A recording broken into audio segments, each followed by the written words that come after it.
And we should be live. What's going on, guys? It is the SMT with Pete on the Sneed Mobile Tech Podcast. What is the date, Pete? The 12th? It's the 12th. All right, so Friday, July 12th, 2019.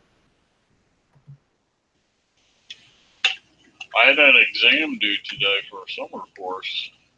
I did a week ago, though. So, Let's see who we got in the live chat. All right, let's take roll. We have Heath in the house. If he's still in the house, he was one of the first here in the live chat. Mad Bird, got him moderating. Glad you could be here. Jarcohen is here. He says Apple did it again. I wonder what he means. they did something. New round iPad. Holy moly. A new round iPad? Is that what that is? Oh, the Circle iPad. Okay. Yeah. The idea is that if the screen is round, you can charge people another $75. Low hanging fruit, Pete. Yep. M. Keller is here. Jessica's here. Marty's in the house. Frankie's here. Gary is here. Tom is in the house. Got Brian. Oh, you're way past me. Rafi's here moderating. Thanks for being here, buddy. Brian is here. Good morning to all. Brian, where are you, buddy?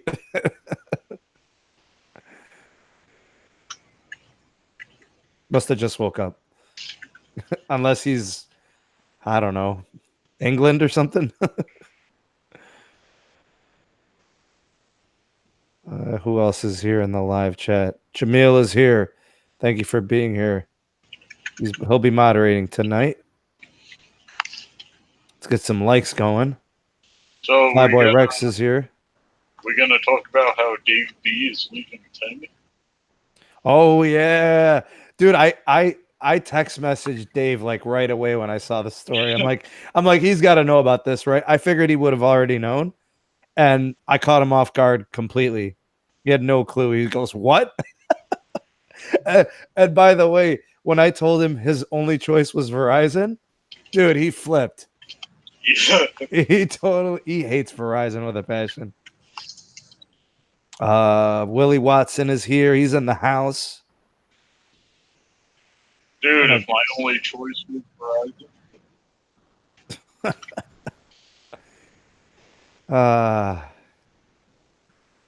Give every YouTuber $1 for being late. Jamil, cut it out. Mark is here. Fabian is here. Gregory is here. Dave B is here. Thank goodness he's here. All right. He sent $1 too. Rafi, thank you for the audio and the video. Who else is here? Thank you for the super chat, Dave B's Tech. Where are we at here? Are we all caught up? Yeah, and Stacy. Stacy, Ron. All right. Sorry, my voice is just ruined, man. I don't know what's been going on lately, but my voice has been struggling. Cameron's here. Yeah, Dave. Let's talk Ting.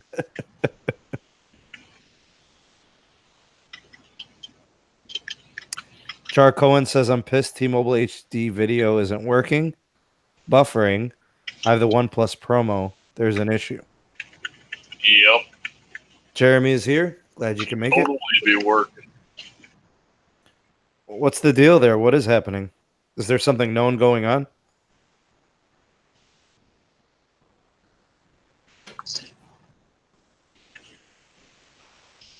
Jim, glad you could be here. Thanks for stopping by. All right, Pete, let's go ahead and get started. All right. So, topics from this week. Actually, I probably should have just pulled it up and seen all the videos that were released this week. Let's go to my channel.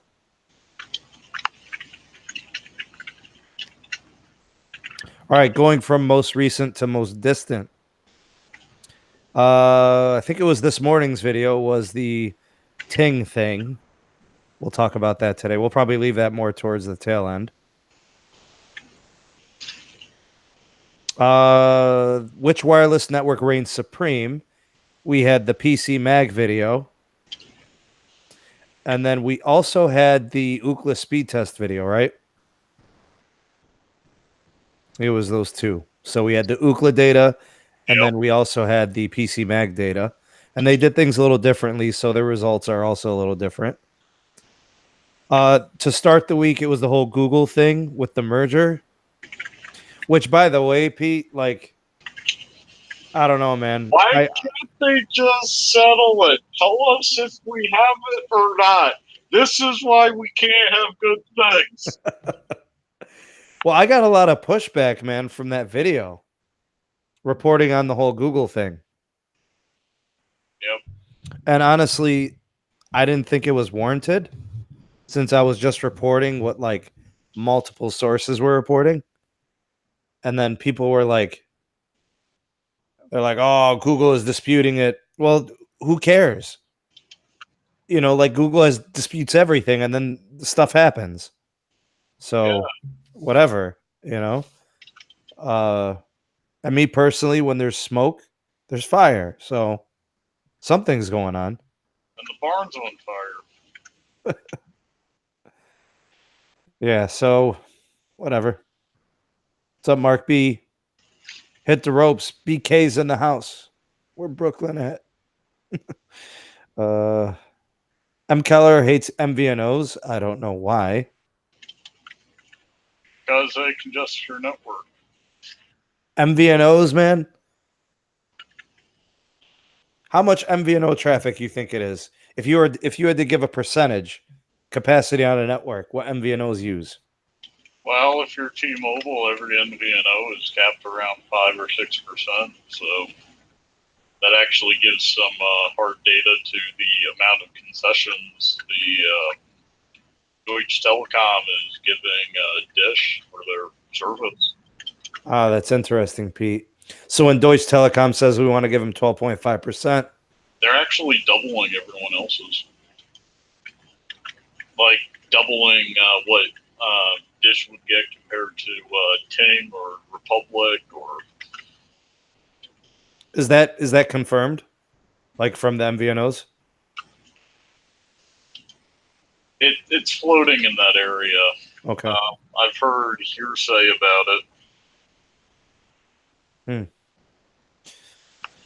All right. Well, let's get to some of the videos from this week. We'll just kind of recap things. All right. So the first thing from this week was the whole Google story. So the guy's name is Alan Mulally. I've never heard of this guy. My first little bit of research connects him as a Google executive. Isn't he an Alphabet exec? Right. Okay, my bad. He's an Alphabet, parent company of Google. So he's a former CEO of Ford.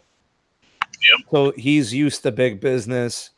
The guy is pretty well known in terms of executives, but I'd never heard of him. Anyways, I think he's the guy that's involved with the talks, not Google per se.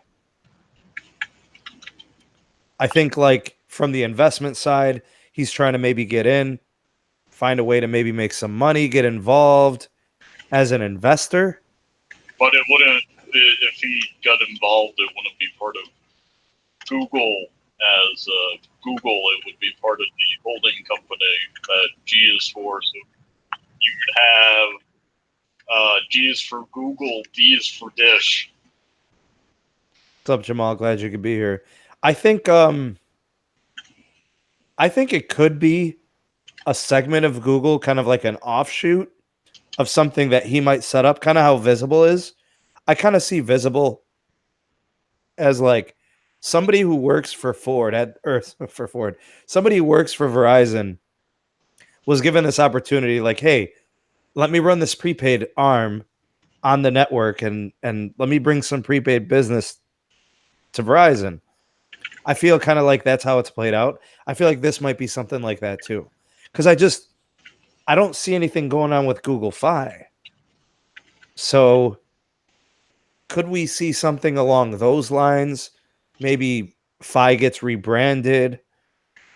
I don't know. I can see Fi getting rebranded.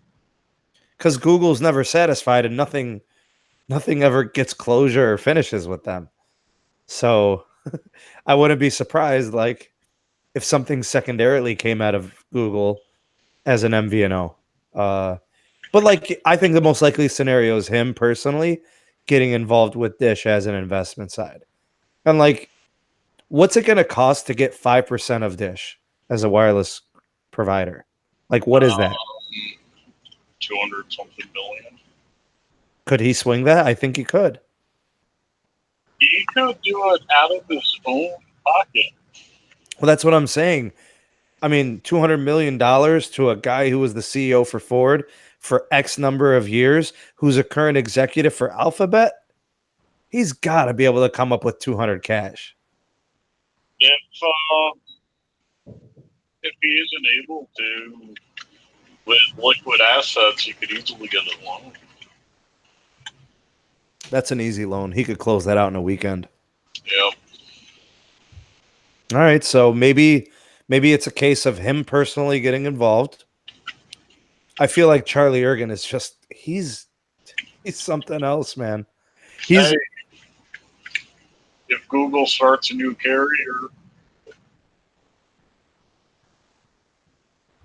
would you be in it? Would you be interested? but it would be F is for Phi. F is for Phi. I'm kind of thinking like rebranding Google Fi, doing something with Dish. I feel like that could definitely work. And if Deutsche Telekom gets that concession, they're saying, hey, no more than 5% on any one stake. So nobody being like kind of like this mega company getting involved in because nobody trusts Charlie. That's really the problem, Pete. Nobody trusts him. I don't blame him. Like the DOJ is hell bent on Dish being the fourth carrier, and they're trying really hard to make it happen. But Charlie's, he wants to sell out, man. There's people saying that they're concerned that he would sell out before the network is even built. So, like, if you put a plan in place, the FCC is going to have very explicit language. Must build out the network, X number of years to do it. Here's the spectrum assets. Here's what you own. You've got to put it into motion. They're already pissed enough as it is for the hoarding. The dishing the spectrum. I can't believe that Dish has as much spectrum as Verizon. They do? Yes. They don't have the millimeter wave, but they have almost identical mid-band and low-band spectrum. It's so close. What's up, Seabass? Glad you could be here. M. Keller, what do you mean smart people do not take out loans? You got 200 million laying around?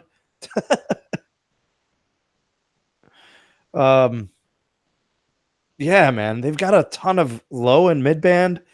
Verizon would love to get their greedy paws on it. Oh my God, man. Hey, T-Mobile can't buy out Sprint for 26 mil or billion. They should give Dish Network a go. So things don't work out. Sprint should be looking at another way out. T-Mobile.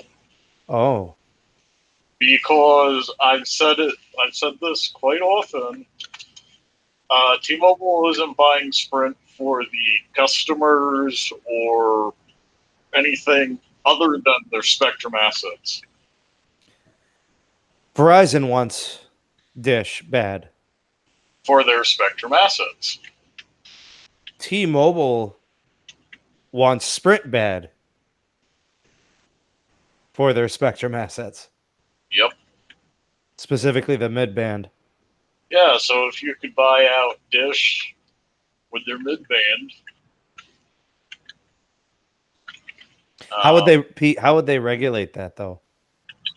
well, they're You know, the FCC is going to want some way to break that up. You know, which part of is it's getting messed up. Part of the FCC issue with the Sprint T-Mobile thing is Sprint's a carrier. I don't know. I feel like the FCC is going to really get involved with anything that's happening with Dish. Like they're going to make sure that whichever company is buying only gets a certain amount of it, and a certain amount is going to have to be redistributed through auction. Like you're not just going to get all of that low band and mid band from Dish. It'll be a scenario like you'll get 2/3 of the low and 2/3 of the mid. Each of those thirds gets put to auction for educational TV or like they always do something stupid like that, or they Yeah. put it to auction for like rural or something like that. So, talking about education, you read about the education band auction going? Dude, yeah, like if that was set aside in the 1960s for educational programming and it's never been used really, like what took it so long to be reused for something else? Well, my question is, what took it so long to be worthwhile? Well, I guess they used it a little bit in the 1980s. Yeah, but it's like when they gave it out, it wasn't an asset. It was kind of like, we're not using this for public TV. But now they're like, hey, we want to. Verizon's like, hey, we want some mid band. I don't know, man. I know there's it's actually I'm going to do a video on it. It's probably going to be a Patreon exclusive though. I'll cover the CBRS. Is that CBRS and the C band that we're going to be seeing those auctions. There's a 2.5 gigahertz auction. I think that's the one, right, Pete? It's the educational spectrum. And then there's a 3.7 to 4.2 gigahertz band auction. Yep. That Verizon wants so bad, but they can't. They want both of them. Pete, they can't get in on the 3.7 to 4.2, and you'll never guess why. Why is that? It has to be used in rural. So that means it's regional carriers, it's regional ISPs, but home ISPs. You know what I'm saying? Yep. So screw you, Verizon. Suck on that. How's AT&T with rural coverage? They've got good rural coverage now with band 14. I mean, it's supposed to be A1, dude. So government subsidized rural coverage. That contract is the saving grace of their network, man. We're going to talk about that today, actually. And actually, it's all Verizon's fault. Verizon shot themselves in both feet. When they throttled those firefighters, they did themselves in dirty, man. Yeah, that's why I still think if T-Mobile says, "Hey, we get this deal done, we'll cover the areas for firefighters and give them the ultimate access to the band they're on." Hey, Pete, Jamil says that you could adjust your voice mode from room to live. What? I have no idea. I don't know if you have settings on your audio. I'm on voice, not studio for my audio. Well, the nice thing about that voice setting is the clarity is there. I can hear you just fine. Do I have some background going on? No, not at all. Brian Lemus is in the house. Glad you could be here, pal. Timothy Ball is here. Got some people jumping in. All right, so that's kind of the interesting thing I feel about that whole Google announcement. I don't know. I don't know if it's going to be Alan. I don't know if it's a Google thing, but it is a story. I mean, people saying that there's no talks going on, there definitely is on some level. Next thing to discuss. There were excuse me, DGAF, what's going on? There were, I think there was one launched this week, which was the Ookla speed test data. Brian, Yep. thank you for the super chat, buddy. Appreciate the donation. So the Ookla one was released this week. The PC Mag one was released, I think, a week or two ago. Yep. So what I wanted to do is I wanted to release the videos back to back. And the PC Mag came first, so I posted that one. Patreon had it like 2 weeks ago. I And then watched it 2 weeks ago. right, so I got it out quick for the patrons. One of the perks of being a patron, early release, right? Yep. In terms of methodology, Pete, let's talk about the two different testing methods. All right, PC Mag, they used the driving test method. You get a bloke in the car going city to city, maybe two blokes keep him from going insane. And see how the bars go on the 4 phones. So what they did, Pete, is they used the same phones. It was Samsung Galaxy S10. So they're using, newer devices, take advantage of whatever MIMO technology, carrier aggregation, 4 or 5, whatever carriers could do, right? Yep. They use that device. They use the driving method. They tested 12 to 20 sites within a city. And honestly, if you are a driver, that testing probably makes sense. Probably some of the best testing you can do for that. If you are a trucker, if you are a traveler, if you drive a lot for business, it makes total sense. Now, the testing methodology for the Ookla, that's crowdsourced data. So that's people driving around, that's people sitting at home, that's people at the coffee shop, that's people wherever, right? Now, the data from Ookla came out a little bit different than the data from PC Mag, just a little bit. Just a little. But you know who came out number one for average download speeds in both sources? AT&T. AT&T. Which is surprising. Now, hold on. Here's why it's not surprising, Pete. How many bands, different frequency bands, does AT&T now have? I've never counted, to tell you the truth. 7. Huh. 7. That's including the 14, right? Yes, exactly. Precisely. They have 7 different bands of frequencies. Now, in and of itself, that's not really meaningful, but just think about the diversity of connection then. You've got bands that are dedicated with low band, band 14. I think their band 2 is also low frequency band. Yep. Then they have capacity bands like 4. I think 12 is a capacity band also for speed. Sounds about right. They are positioned, and we kind of predicted this with 5G, but band 14 appears to have given them a 15 to 25% boost in speeds across the nation. So here's what they're doing, Pete. They're adding new macro sites and micro sites for band 14, but they're not stopping there. They're going to pre-existing macro sites and they're upgrading the antenna hardware on those. So literally people are like, my network, which I've been using for years, is like totally new. It's way faster. So does that fix their issue in New York where when you stand up, you lose your phone service for an hour? Is it really that bad, bro? Why are you exaggerating?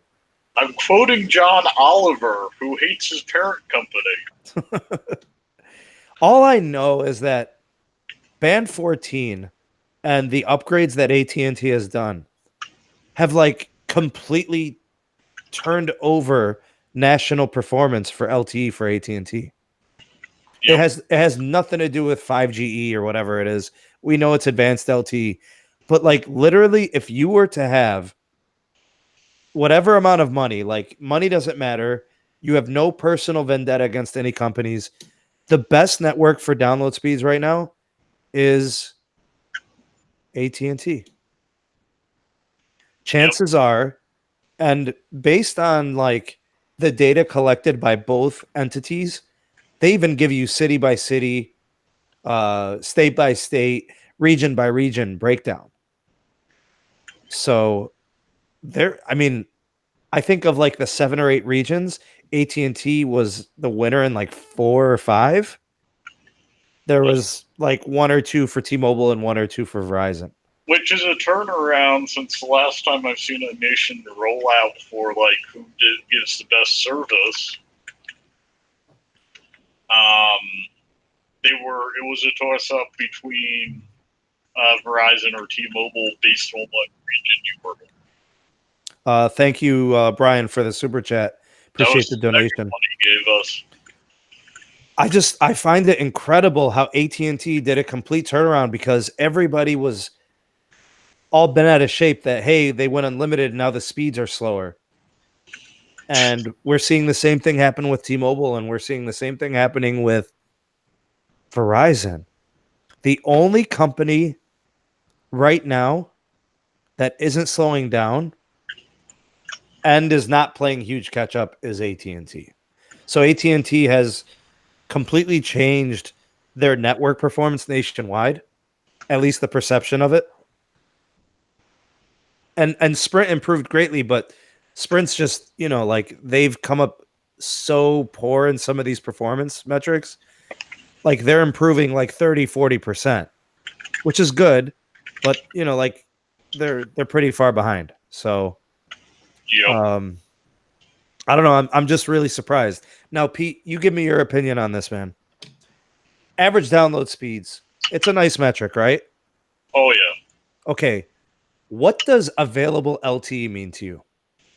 Means while I'm driving around and working in an area, I have a higher likelihood with the higher availability that when I need to make a phone call, it will go through. That's exactly how I see it. Available LTE to me means my data is connected, my calling is going to go through. It's to me, it's an important metric. I never want to see my phone in 3G. I never want to see my phone in Edge or 1X or whatever the hell else they use.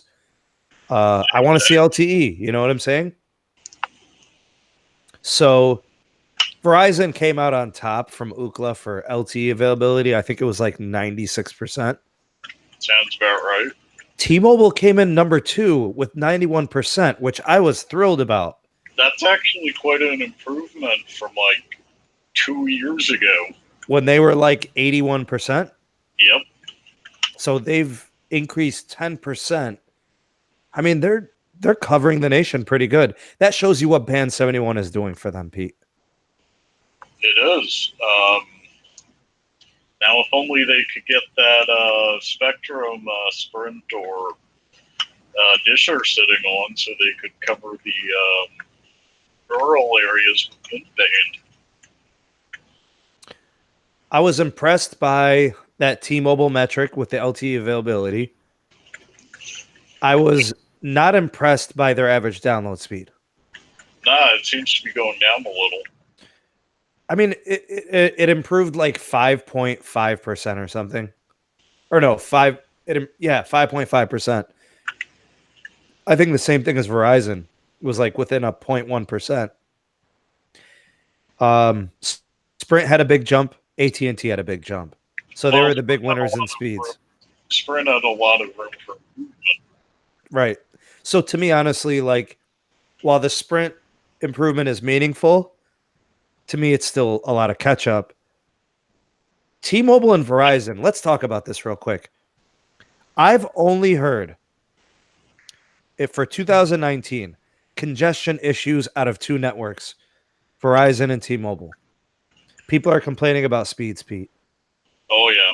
People are talking about how even before they hit, like let's say T-Mobile, you're on The magenta, what is it, 50 gigs, and then they slow you down? 50 gigs, and they slow you down. Okay, people are saying that even before they get to 50 gigs, they're getting slowed down. So to me, that means in that market, there's a lot of congestion that the towers can barely even chug along. T-Mobile's got to do something about that because they've got a lot of momentum moving forward. You know what I'm saying? Oh yeah. So they've got to fix that pretty quick. The problem is T-Mobile builds out in phases and they spend their capital investment it's very focused in the first half of the year. So that means the next quarter and the next quarter there's not going to be much action. Not going to be much, but there still may be some action. Yeah, but it could be band 71 and that's not a speed band. Nope. So whoever's on T-Mobile and you're witnessing a lot of congestion, hang tight. Help is on the way, probably in the start of 2020. Randy asked me, Sneed, are you an employee of Metro or T-Mobile? Nope. I'm an employee of nobody. And actually, Pete, that's the way it's got to be, man. I can't be working for any of these companies. I can't be, with any affiliates, sponsorships. If I'm going to remain objective, I can't take any money from these people. Exactly. Or else I've got to change the approach to the channel. Sorry, guys. I'm trying to deal with my voice. It's giving me a hard time today. John M. says, I feel like Ookla is kind of garbage. I don't know, man. I think Ookla has its place. I mean, everybody uses it, right, Pete? I don't, but most people do. I mean, looking at the data, they said there were 11 million tests. On your Discord, everybody uses it, including you. I use it. I like Open Signal. And Open Signal usually does reports too, and a lot of people really like Open Signal. I find they have better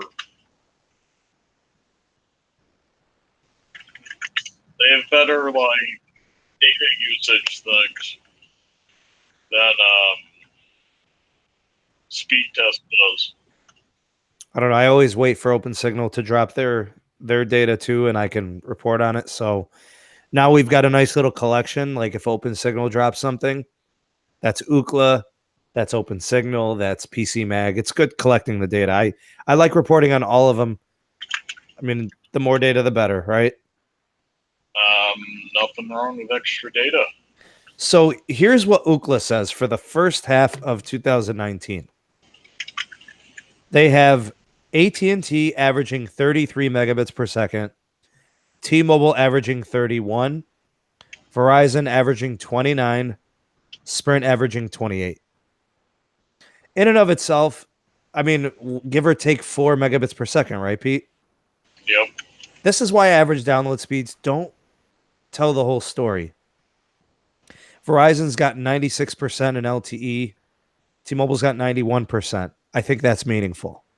That is more meaningful than average download because, in my opinion, average download is like if you're in ideal conditions, you'll be finding about that speed.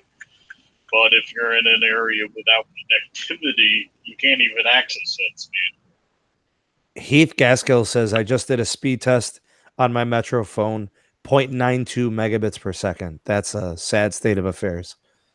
Wow. Yeah, they should be higher. Wow. That's not even a megabit per second. Is he in a basement surrounded by like concrete?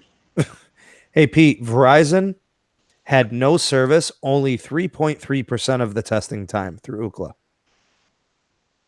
It's pretty good. Wait. No service through Ookla?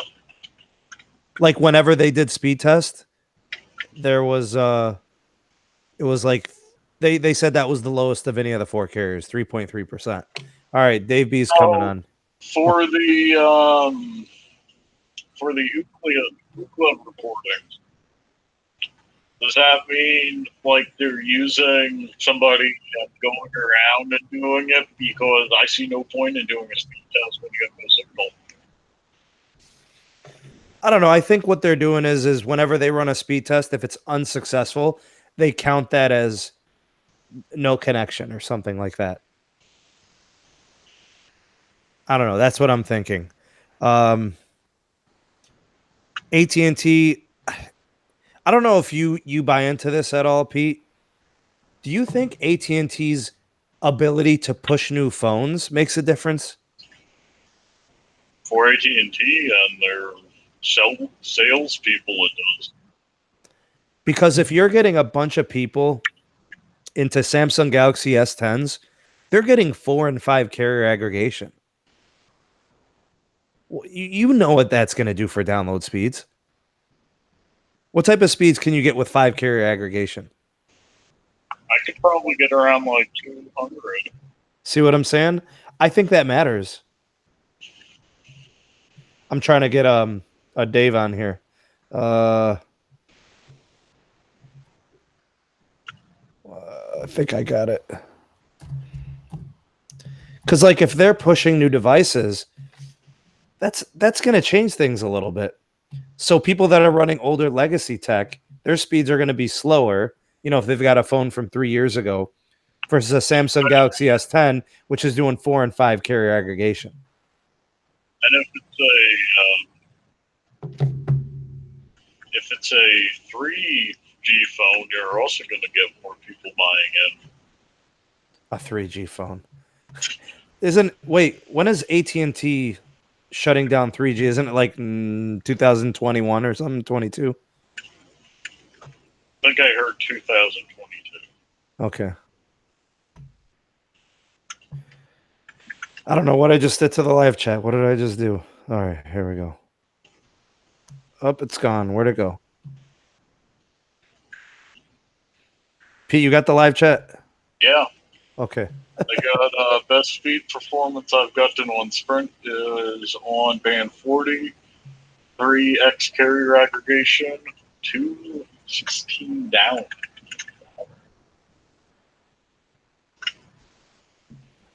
I don't know. I think Dave was supposed to be joining us. I don't know if he got the invite. We'll see if he jumps on. Some other pieces from the Ookla data. This is a pretty nice metric, P. I like this one. Acceptable speed ratio, which essentially is a consistency rating. Yep. I could tell you right now, the most frustrating thing in the world is trying to watch a video or stream something and you get the funny wheel, man. That wheel. The only time I get that on T-Mobile is if I'm driving away from home and I do not aggressively enough shift from Wi-Fi to mobile data. Why? I'm trying to get Dave in here. I'm having a problem. Hold on one second, Pete. He said he didn't get the invite, so I'm trying to figure out. Okay, I'll try it again here.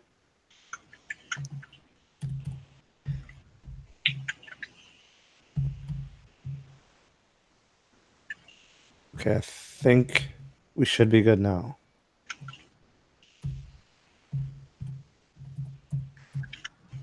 Hopefully this works. And we should be hearing Dave jumping on. Okay, so here's the acceptable speed ratio, aka consistency rating, aka hold a good connection rating. Yep. All right. Verizon came in at 87.3. That was number one. T-Mobile came in at 86.9. That's fantastic.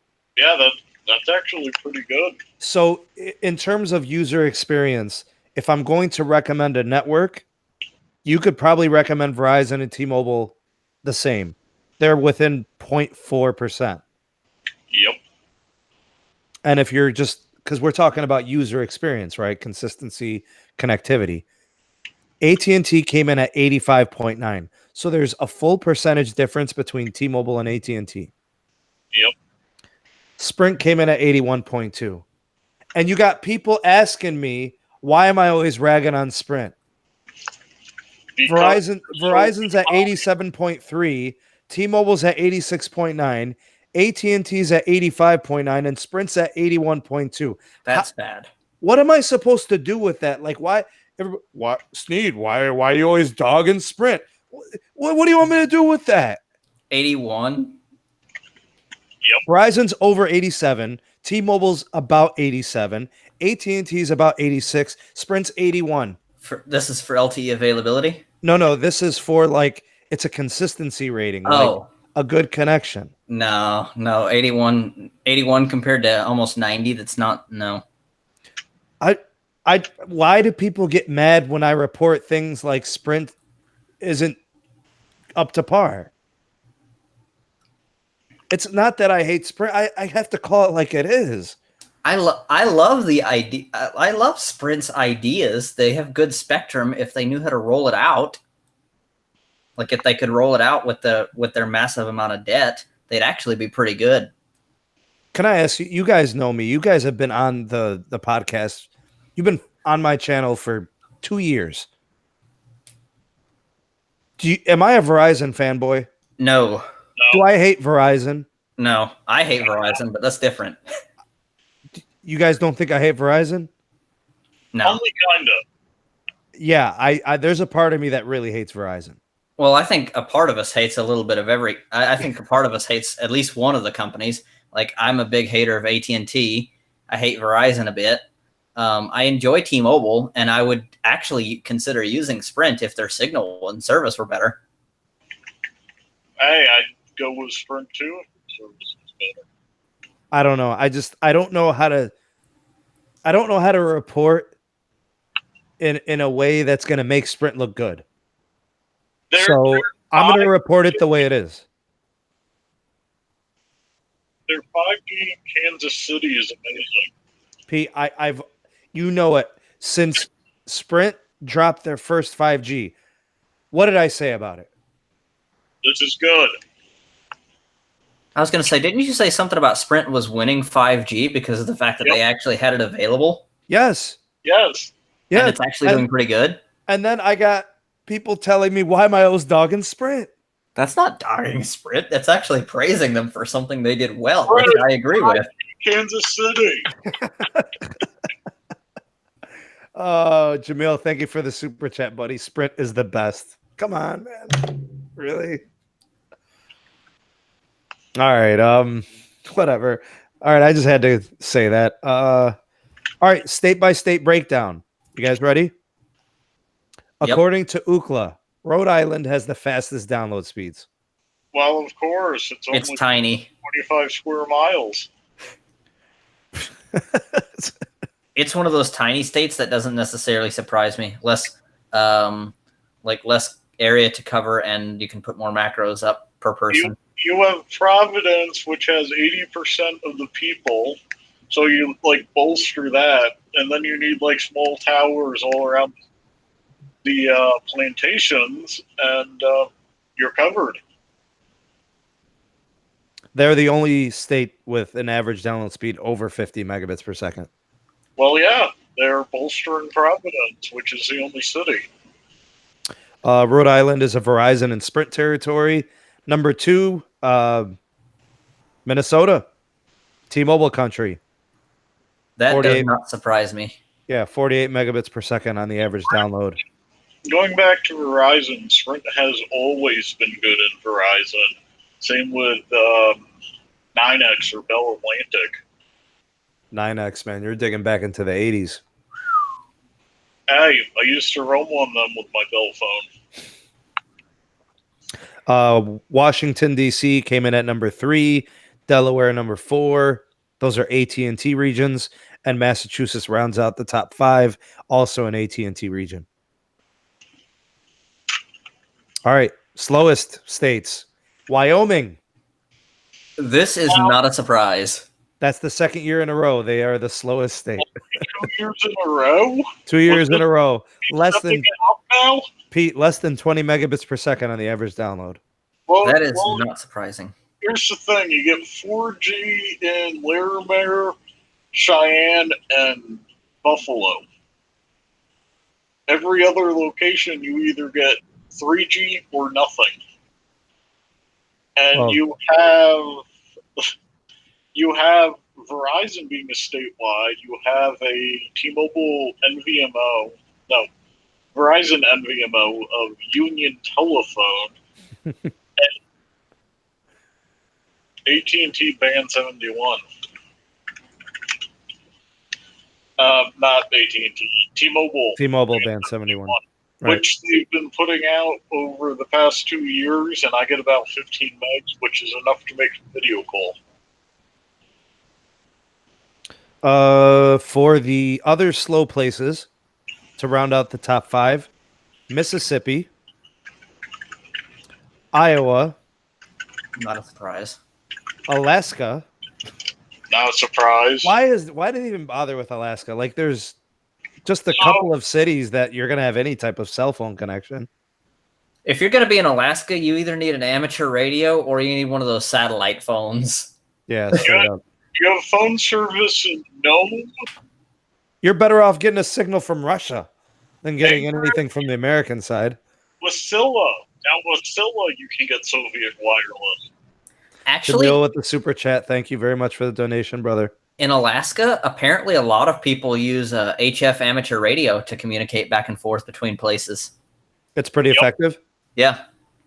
Well, it has a better travel rate. Oh, the range is going to be nuts. I mean, You add some repeaters, you could go through the whole state, and Well, you don't need it. You don't need repeaters for HF though. But yeah, if you're doing VHF, you would. yeah, HF. Sorry, mixed the two up. so those were the slow states. For fastest cities. Oh, Dave, you're gonna like this. Number 1, Minneapolis. Again, that does not surprise me. The networks here are actually really, really good. That's what I hear. It's just because of T-Mobile? Yeah, I'm a T-Mobile person. No. It's Minnesota. Minnesota is a T-Mobile region. Yeah. Oh yeah, Minnesota's T-Mobile. St. Paul is number 2. That doesn't surprise me. Atlanta, Georgia, number 3. Pittsburgh, PA is 4, and then Fort Wayne tops out the top 5. Those last two were kind of surprising to me. Yeah, Pittsburgh does not surprise me, man. I've been to Pittsburgh multiple times, and they've got cell phone sites everywhere. I didn't know Fort Wayne was that big though. Me neither. I didn't expect Fort Wayne to be in the top 5, but US 30 goes right through it. oh, so maybe that's what it is. Maybe it's just bolstering the network because of the traffic. Dude, I take US 30 to the East Coast over 80 and 70 simply because of the construction, and actually seeing houses keeps me from wanting to drive into Cord. All right, slowest cities. You guys ready? Yep. For the second year in a row, the slowest city is Laredo. Is that in Texas? Yeah. Okay. Madison, Wisconsin. That doesn't surprise me. Fresno, California? That is a mountain city. Okay. Oklahoma City. That is in Oklahoma. Stockton, California. I'm surprised 2 California cities would be on that list. Yeah, but if Dave, are you still on the Discord? Wait, I've never understood Discord super well, so I don't use it super often. So, so we've got some guys from the Discord that are from Southern California. They're from the Southwest, Texas. Mm-hmm. And literally, they show me some amazing insight on network speeds throughout the country. And so many parts of California are so slow, and it's all attributed to congestion. Is it also because Verizon's the only carrier you have? Probably. That's probably a piece of it. Congestion in California doesn't surprise me. If they actually have no service, then that would surprise me a lot. I think there's a little bit of that too when connecting through different cities. Wow, James Cook says Laredo is the 10th biggest city in Texas. Should be a little bit better, in my opinion. All right, so Testing wise, they use crowdsourced data, the Ookla speed testing. 4.1 million unique devices for collecting the data. 11.5 million tests were run over the 6-month span. Average download speeds. We're comparing half one of 2018 to half one of 2019. So year over year, average download speeds nationally are up 24%. Always a good thing. Right. Average upload speeds are up 13%.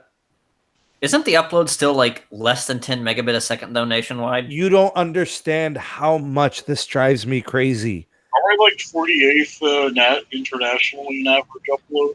That's All right, download. We're 90 something upload. Oh my God. 96, yeah. Yeah, so US ranks 40th in download speed, so we're up 3 spots, which is good.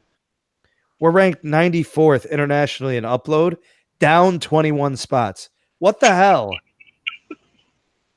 Are we like, what is going on here? Are we literally sacrificing everything in download to upload? Like, I don't understand this. How do you go down 21 spots? Everybody wants that download, so more. But we only went up 3 spots in download. Yeah, I know, right? But everybody wants it, so that's what they're going to focus on. Go ahead. Other countries are improving their upload, and we're leaving it like an abandoned warehouse. Bro, we can't crack 10 megabits per second average upload. So that's why people have such crappy live streams whenever they use mobile, because they have no upload. No, I'm not calming down. No. We should have at least half like in terms of speed results, at least half on the upload what we see on the download. So right now we're at 35 megabits per second on download. Average. Dude, I think all upload and download should be symmetric. Well, that's like wishful thinking. That's a bit of a pipe dream, but I can see 17 upload. Yeah, 15, 12 even. What the hell is 9.75? Come on, man. And you know how many people are out there getting 2 and 3 and 1?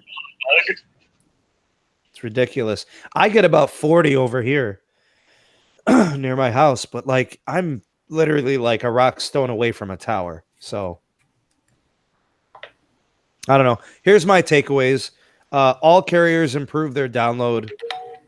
That's good. AT&T had the fastest average speed. Willie Watson, thank you for the super chat, buddy. Appreciate the donation. Thank you. Verizon and T-Mobile have the most available LTE.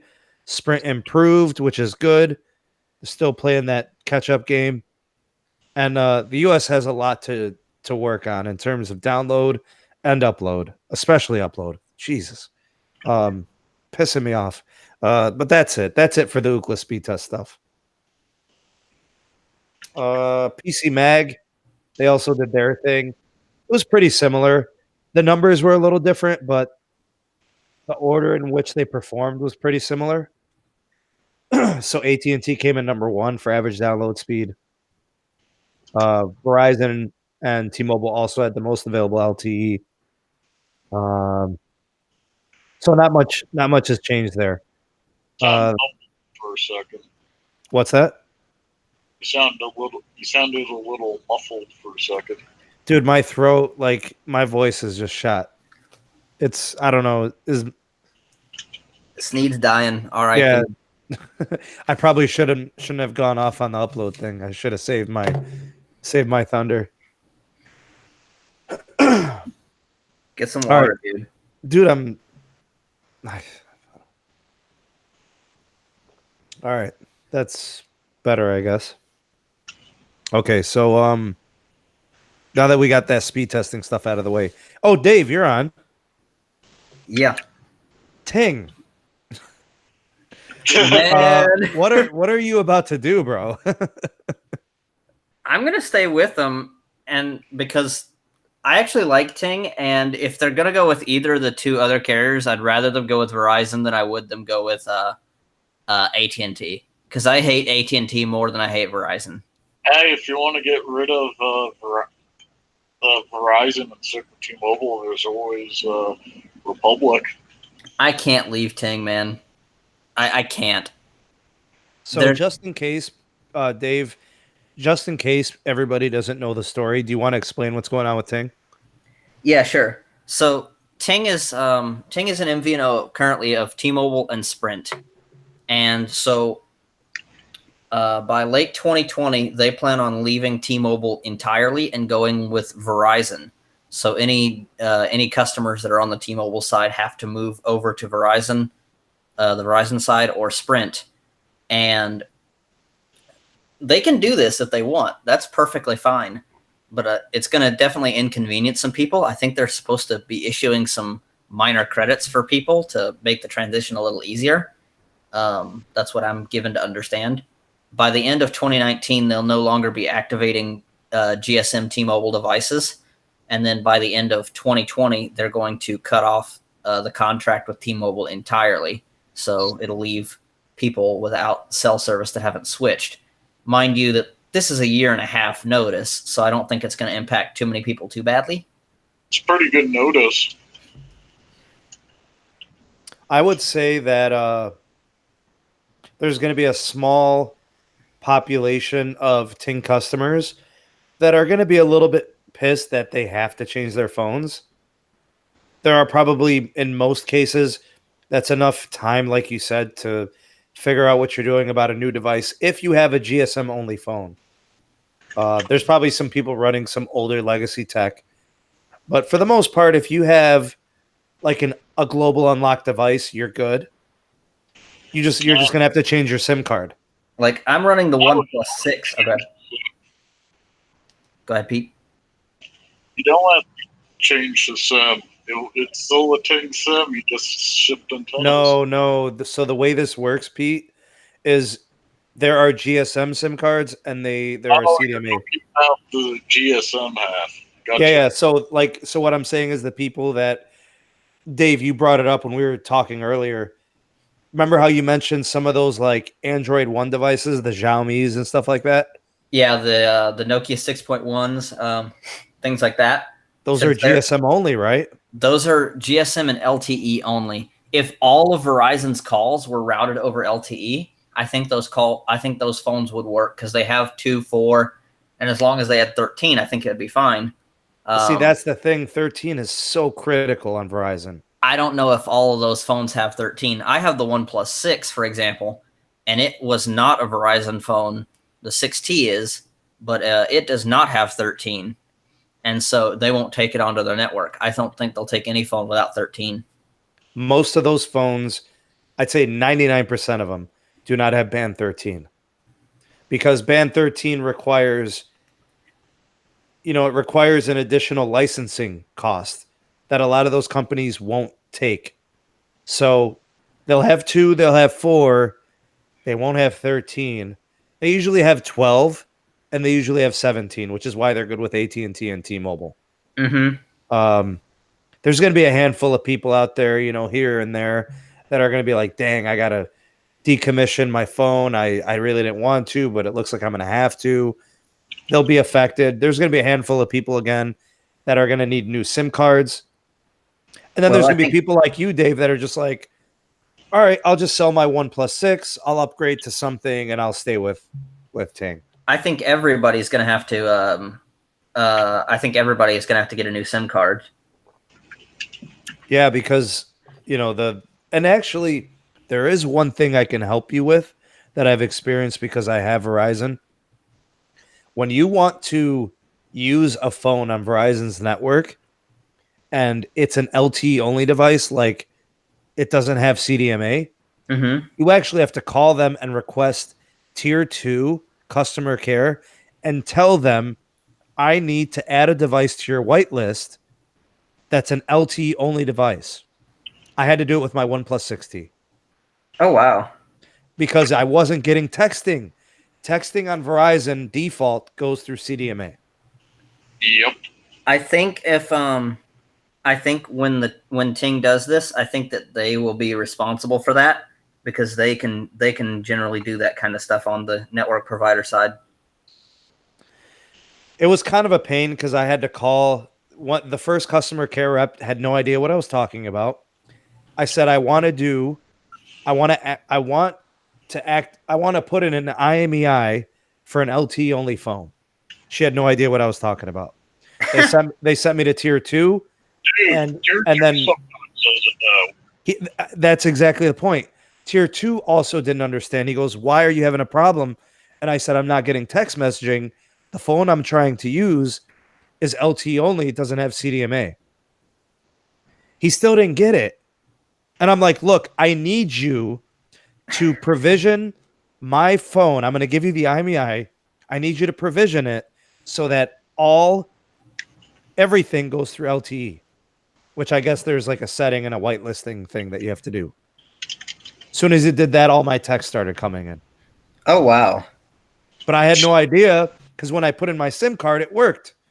I was getting call. I was Just no using texting. data, no text. I'm like, I haven't gotten a text in 15 hours. That's the weirdest thing ever. Like I should be getting like 15 texts by noon, 20 text messages, and I got none. I was like, oh, what is going on? So I texted my wife. She got mine. I didn't get hers. So weird. So that's how. So if there's going to be an issue, they're going to have to send pre-installed SIMs that are provisioned that way right off the bat. Yeah, that's definitely all Ting's responsibility. And given their level of customer service, I know that either they will do that or they'll figure it out really fast and help the people who don't, because their customer service is absolute top notch. I've heard that they're really, really good. I've never had better customer service ever. So if you guys are familiar with some of the people on the channel in the comment section, there's a guy by the name of Tim Man. He's pretty knowledgeable in network technology and stuff like that. He told me, and I have no reason to distrust him on this. He told me that the reason behind the whole Ting switch from T-Mobile and Sprint to Verizon has to do with the fact that Ting could not maintain a certain number of subscribers to renew the contract. Yep. Like the Ting doesn't have enough customers? Right. Yeah. So like T-Mobile was like, all right, you basically have to meet this threshold of customers. And if you don't, we're dropping you. We're not going to renew you. I'm a little bit surprised that that Verizon would actually take that in that case. I mean, I would think that Verizon would be more stingy about that than T-Mobile would. I think the situation with Verizon is more like, okay, you can use our network. You don't have that many customers and they're paying by the gig. So you won't strain our network, which is already getting squeezed to death. So yeah, I was kind of surprised by that. I had no idea something like that existed. To me, I just thought it was merger uncertainty. That's what I would count. That's what I would chalk it up to. The fact that they're on Sprint right now, and if Sprint gets purchased by T-Mobile, then they'd be back on T-Mobile anyway. Super chat from Stacy. Thank you for the donation. When is Verizon going 100% LTE? I believe 3G is wrapping up this year. I want to say November. What's that, Pete? Varies by market. Varies by market, so it's kind of happening in phases. In my part of Mexico, they're already off 3G completely. I know they're off of 3G here too, the Cleveland area. So 3G's pretty much getting phased out. Full CDMA is done after 2020, right? Yep. Okay, so that's pretty much it. 1X, Edge, whatever it's called, the 2G, the 3G, it's all wrapping up after next year. And I think AT&T is 2023 or something, 2022. Unless you're enterprise.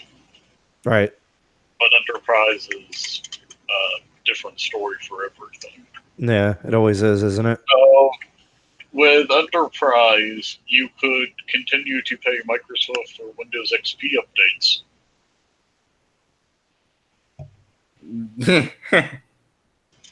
I don't know. I always feel like the enterprise, they get a little bit more leniency and extensions on certain features and stuff like that.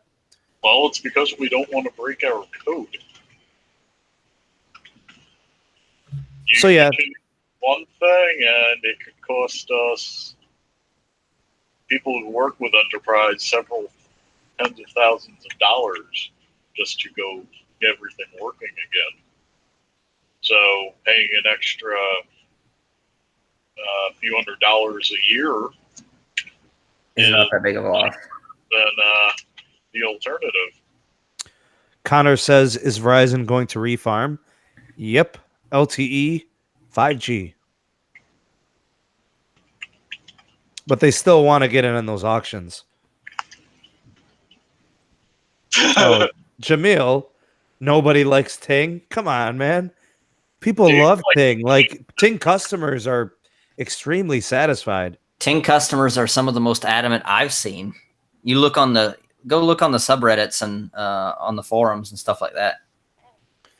I just think because people they think about Ting like, okay, you're not getting a lot of data, but it's for people that only use a little bit of mobile data. It's obviously people that either don't use a lot of connectivity to their handheld or they're always on Wi-Fi. Tell me, like my bill for 4 people for 4 devices would run me about $100 a month. That's crazy, man. Where else are you going to get that kind of deal? I think Boost does stuff like that, but like something tells me that Ting's data is going to be faster than Boost. I get 100 megabit a second when I do speed tests. 100. Yeah, see, you're like not getting that 100 with Boost, bro. I'm getting like 100 megs down and like sometimes about 50 up. Yeah, Connor says Metro. Some people are on those 4 for 100 promos.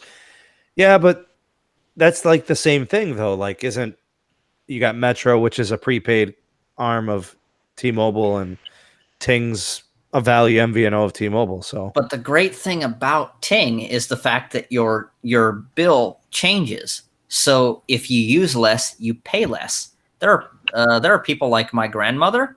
Her phone bill is $9 a month. that's crazy. $9 a month. Yeah, $9 to $12 a month is what my grandmother pays for cell phone service. All right, so I'm assuming most of the lines on your plan are like 3 to 4 or 5 gigs of data per month. No, with me, I think my maximum data usage is like 3 gigs a month for everything. I mean, if you're a modest user, it's the perfect service. It makes total sense to pay for each gig as opposed to going unlimited for $40 or even $50 or $60. Absolutely. I actually want to report something, guys. You guys are going to laugh really, really hard. So you know how Visible has been advertising uncapped data? Mm-hmm. Do you guys remember my prediction for how long it would be like that? Didn't you say like 3 months? Yeah. I predicted 2 to 3 months that they would sustain uncapped data. Uh-huh. I was wrong. One day. It's not that bad. All right, so I was seeing 15 to 25 megabits per second on the download every day for the first 2 weeks. Every freaking day, any time of the day. 15 to 25 on the download, which, by the way, guys, 1080p, all types of data transfer, connectivity was awesome. I can't get over 10 anymore. Ow. 8 to 10, 8 to 10, 8 to 10. And you know what I said on the JG Tech blog? You're watching your videos. I swear, like, right hand, bro, I'm not going to lie. And I swear, I'm not trying to act like I'm some kind of freaking prophet. Shout out to Jamil. Thank you for the super chat. I said eventually, within 2 to 3 months, they would slow it down to 8 to 10 megabits per second. And you know why I said that, bro? Because they can't sustain that. Yeah. It's Verizon. And 8 to 10 is good enough to get it all done. Mm-hmm. So, like, they're like, okay, why are we giving them 15 to 25? 8 to 10 works. So they're literally giving me 8 to 10. I never buffer. I never disconnect. It's been fine, but I knew it. It just happened in 2 weeks instead of 2 months. Wow. Yeah, you mentioned you're like, I think they're going to bring it down to just a little above what Cricket offers, which is what, 8? Yeah, something like that. That's what you said in your video, and sure enough, they bringing it down to 8 to 10. Yeah, that sounds about right. So I don't want that to like change my user experience review. It's been excellent, but I have to call it like it is. The speeds are no longer that 15 to 25. It's more like 8 to 12, 8 to 10, that sort of thing. So they get you started and hooked with the uncapped speed, and then they cap you with 10. But Pete, you know what else they're doing? If you get a referral code, you're paying $20. I could So see that's how they're hooking you. You know what I'm saying? I could see that. What they're doing is they're getting you a referral code from somebody, or just you're paying for it straight out if you don't know about a person with a referral code. They're getting you on the promise of unlimited, uncapped speeds, and then once you're hooked and you're not thinking too much about it, then they're capping you. Yep. But they capped it in like 2 weeks. Like, holy crap, they like totally backtracked. Like, you couldn't even do it for a month. You know, like for somebody's billing cycle. Well, imagine how much stress that must have put Verizon's network under. Oh, Verizon, we'll charge you $90 a month for unlimited talk, text, and data at full speed. Visible, we'll charge you $40 a month for unlimited talk, text, and data. Right. Yeah, but they were never giving you, full speed. Well, you yeah. kind of know going into it, like, I'll be running on a neutered version of Verizon. But like, dude, 25 megabits per second I was amazed by that for $40 a month. One line, right? You're not bundling, you're not 3, 4, or 5 family plan, Right. It's $40 straight up, $20 with a promo code. I was like, this is impressive. And then when it happened, Dave, and I kept testing and testing, and it kept happening. 8 to 12, 8 to 10, 8 to 13. I wasn't getting the 15. I wasn't getting the 20. You know what I thought to myself? Like, oh, I kind of knew this was going to happen. It was just like, I felt vindicated because like I predicted it. But I'm not that disappointed, honestly, because my video's not buffering. And Right. the user experience is fine. I'm running GPS, I'm running Pandora, I'm running YouTube. It all runs just fine. Hey, that's actually what I've been saying in the comments for some of your videos. I'm like, yeah, speed test is amazing if you can get fast, but you don't need a lot of bandwidth. You don't need a lot of data transfer to be able to enjoy your phone. Frankie's right. I think he says, Sneed, you're spoiled. Most of the stuff we use is optimized for like 6 to 8 megs a second. I wonder what would happen if every carrier on every plan, no matter whether it was postpaid or prepaid, imposed a 12 megabit a second cap on download and a 10 megabit a second cap on upload. Do a 12 like upload. Yeah, okay, symmetrical, 12 and 12, right?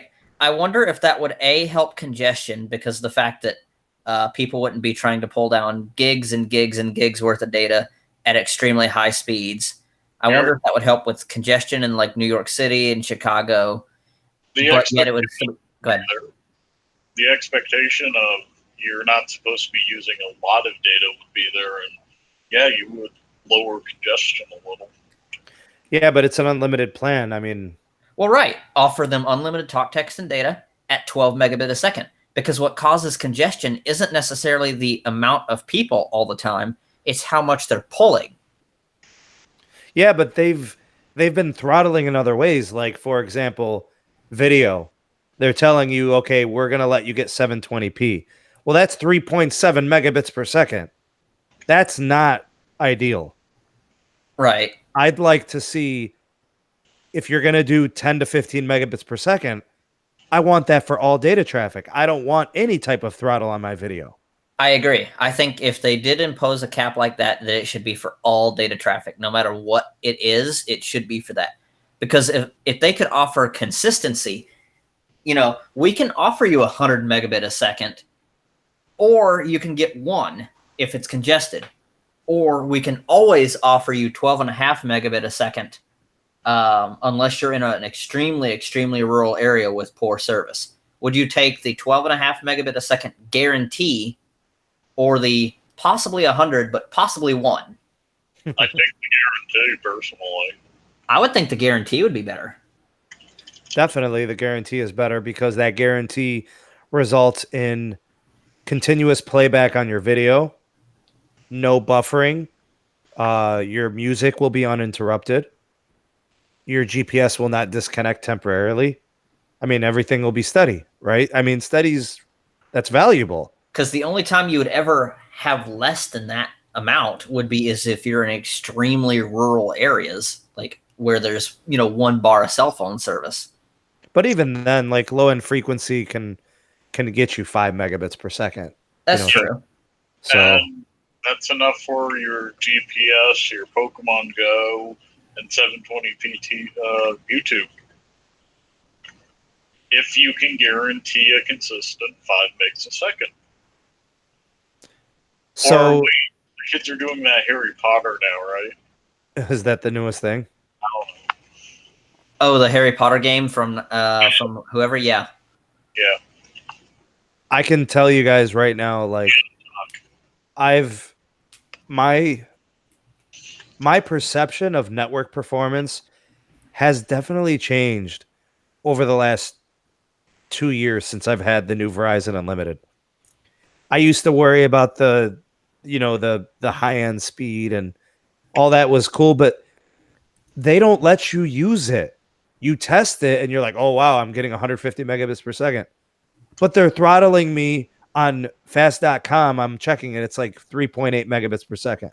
So I'm getting like a consistent 12 to 15 megs on fast.com, which, if you don't know, is Netflix speed test site. So you know how fast your provider is allowing you to access Netflix content. And Right. I'm getting 1080p video without buffering on my T-Mobile plan. I know I'm getting throttled to Netflix, but I don't need more data on my phone. Well, I've had to bypass this with a VPN because, This isn't even a VPN, it's just me. right. But like, here's James Cook. He's in the live chat. He says, do you need 1080p on a 6-inch phone? Yeah. Yes, I do. I can Yeah. tell the difference between 720p and 1080p. Why some people say this, I don't know. Maybe you can't tell the difference. I can. And I like 1080p video. 6-inch phone, yes, but if you have like a 4.9-inch screen. Pete, what phone in the last 3 years has a 4.9-inch screen? The iPhone. The iPhone SE. The iPhone 7. That's a 4-year. That's a iPhone 4-year-old. That's a 4-year-old phone. What about the 8? What about the 8? Yeah, I think those are like 4.7. That's the last of them, right? I think that's about the last of them, yeah. I just pulled 62 megabit a second on fast.com on Ting. So that means you're not being throttled for your video data. I am not. That's what that Ting means. does not throttle for anything. Like, Ting doesn't throttle at all. Okay, I'm going to go to what you use. I'm going to go to fast.com on my Visible. And I'm going to I'm going to see what they give me. With Ting, you just pay for what you use. They never throttle anything. They don't throttle video. They don't throttle downloads, nothing. You just pay for what you use. You guys want to laugh? Sure.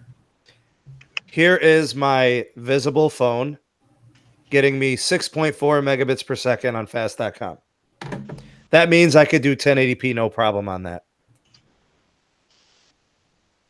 I'm going to do my Verizon postpaid. This is ridiculous. I'm going to go to fast.com on my Verizon postpaid.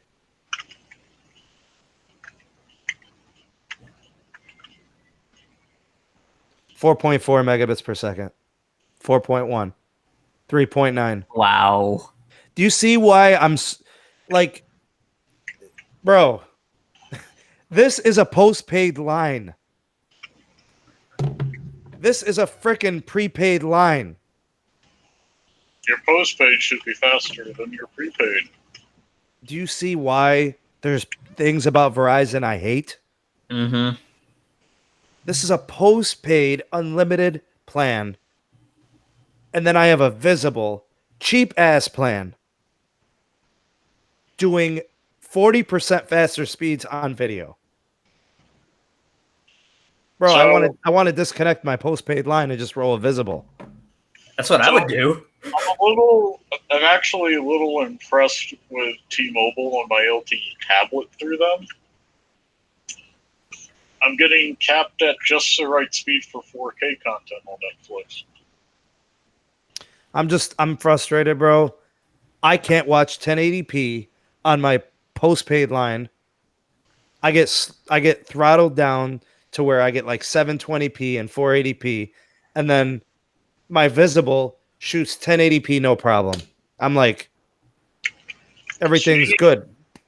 You can pay for unlimited data. You have good enough credit for a postpaid line. What's another $15? I just got to send my phone out to you, man. Just get a SIM in there for me, damn it. All right.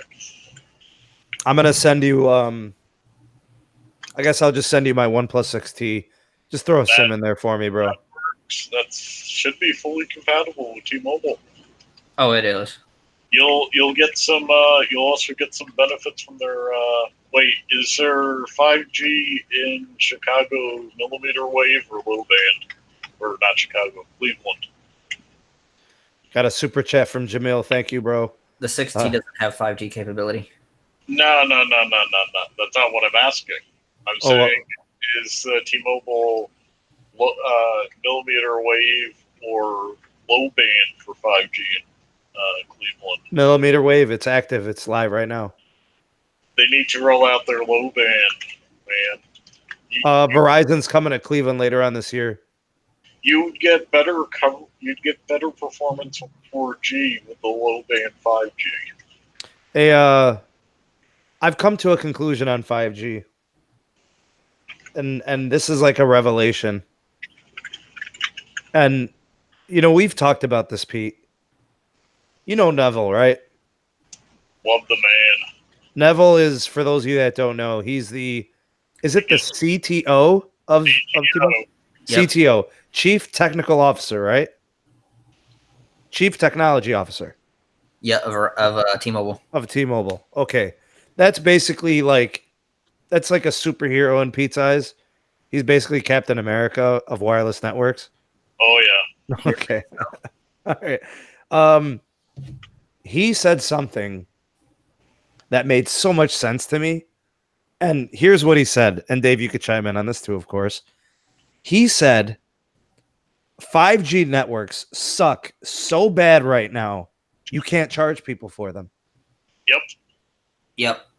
And that resonated with me at to the point where I'm just like, screw you, Verizon. Screw you, Sprint. And screw you, AT&T. For charging people money for a network that is so bad, for a connection type that's so green and raw. He's right, bro. Well, you say, Connor, you say Sprint 5G is good? It is good, but it's in like 4 places. It's good, but it's still not worth charging for. Yeah, you're uploading on LTE, and if you hit a data limit, you're in 3G. It's the only way I would have 5G right now is if I could connect to it from my house. That's it. 5G is far, far too hyped right now, and I don't think people understand that. I love the idea of the advancements of 5G, but I'm not holding my breath for it. Just wait, people. Buy phones when it's convenient for you. Don't go rush out and buy $1,500 phones to get 5G. Revelry or whatever the heck that phone was. Yeah, the Revelry, right? Yep. 5G version for $600. Yeah, I was gonna say when mid-range phones have 5G, when my OnePlus phone has 5G, when the Google Pixel 3, when the Google Pixel A line has 5G, when the Moto G line has 5G, then I'll buy 5G. Until then, I ain't touching it. I'd buy a Google Pixel A 5G before I buy a non-A version of the Pixel phone 5G. I mean, I'm with you guys. I think when mid-range gets a 5G phone or a few of them, then that means we've kind of hit the mainstream. When 20 cities per state has 5G, I think we can start talking about it to the point where it's like, okay, this is almost ubiquitous. Agreed. You get unlimited data on the 5G. I'm not a fan of them charging for it. I don't care what it could be $1, it could be $10. I don't think they should be charging for it because it's like a beta test. I mean, T-Mobile could easily charge $10 for 5G add-on for a 5G line in their 4 cities, with their highly accurate maps, by the way. Very accurate. Their maps are awesome. They could easily charge that, but if they don't believe their network is good enough to charge for, yeah, it's a data run. I was going to ask you guys your opinions because I definitely respect the both of you. I mean, obviously you're here on the podcast. Is it important? Is it my responsibility to do any 5G testing here over the next 6 months as the networks roll out here in Cleveland? Like, should I buy a millimeter wave compatible device and test T-Mobile and test Verizon when it becomes available here? What you should do is put up a Patreon or a PayPal incentive saying if you get X amount of money from these over the months, you'll do it. Because if you guys think about it, like the cheapest 5G phone right now that I can buy here in the US, because I guess there's some other ones, I don't know, in Asia or something, or Europe. The cheapest one is the LG V50 ThinQ. It's $1,000. No, I don't think you should. I think you should wait until it becomes more mainstream, because the people who watch our channel, while we are enthusiasts about mobile technology, I think there's also a big segment of of the population here that's also just mainstream looking for information. Okay, how about this one? If somebody from the Discord or the chat or somewhere sends you a phone with 5G, you test it. Otherwise, it's not worth it. Right. Agreed. Almost kind of like on a rental type of situation or a borrowed. Like, you'll use the phone on 5G to test for them, and whatever condition after that is fine, but don't waste your money. Absolutely. I completely agree with that. If somebody is wanting to do that, if they'll say, if they say, I'll send you a phone for 3 months or 4 months to try on 5G, and then you send it back to me, go for it.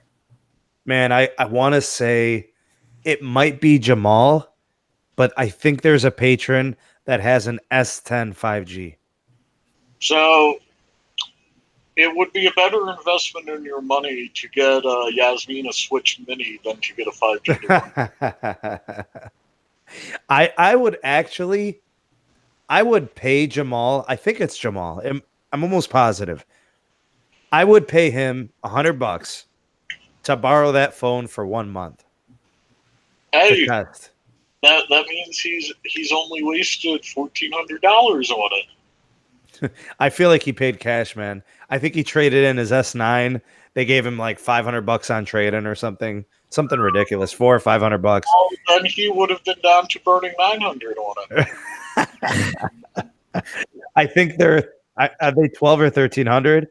I think 1,300. Yeah.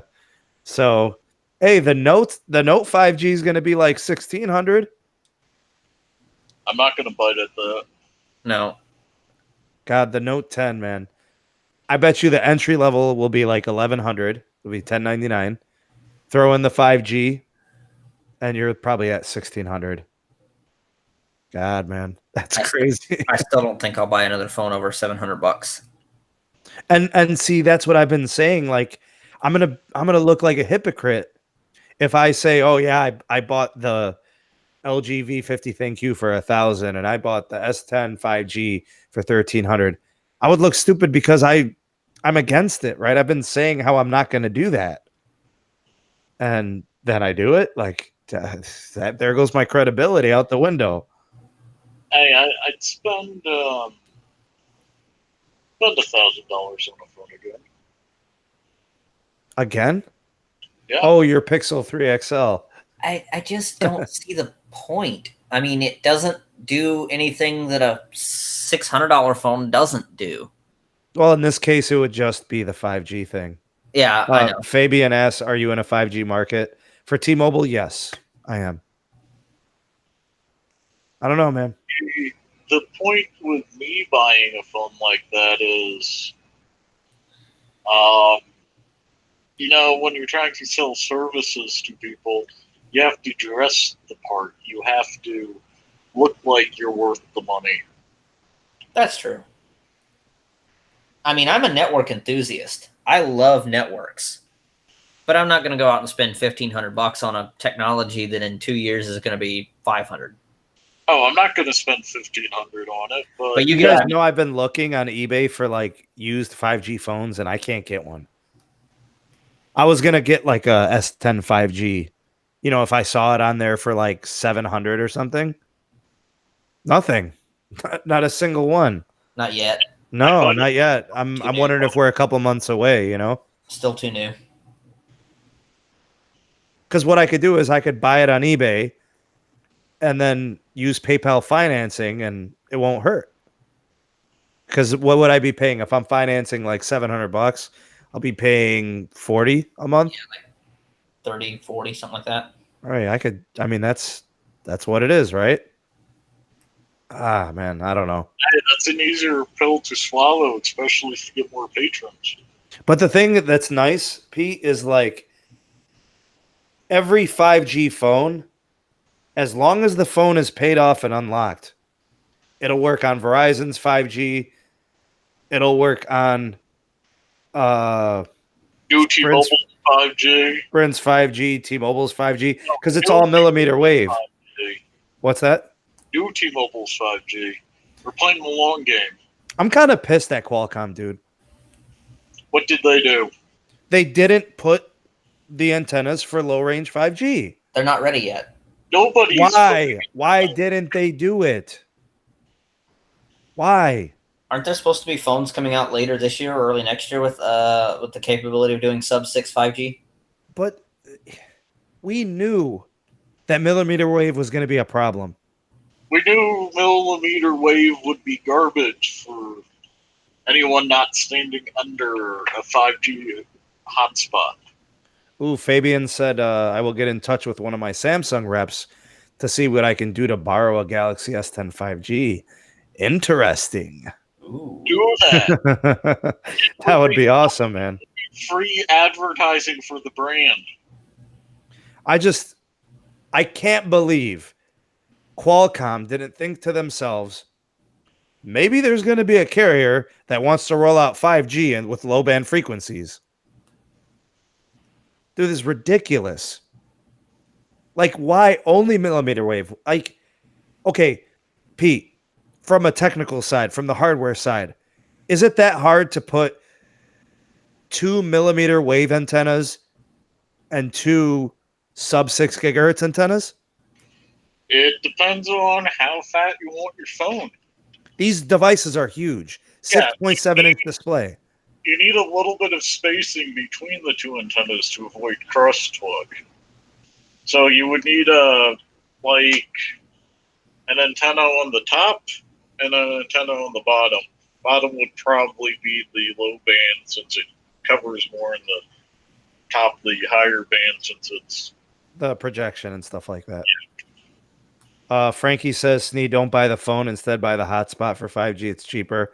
But that's not what I'm interested in. I'm interested in the What the device. rep can do for Sneed. Yeah, that would be pretty cool. Yeah, I'm pissed, man. I blame Qualcomm partly. I blame the carrier partly, obviously. Well, Um, T-Mobile did say they were going to be rolling out 5G on low band sometime after they got the low band. So, I'm still a little pissed about what Neville did, bro. I wish he would have stuck to his guns. and didn't do the millimeter wave. Yeah, and it's not that I blame him.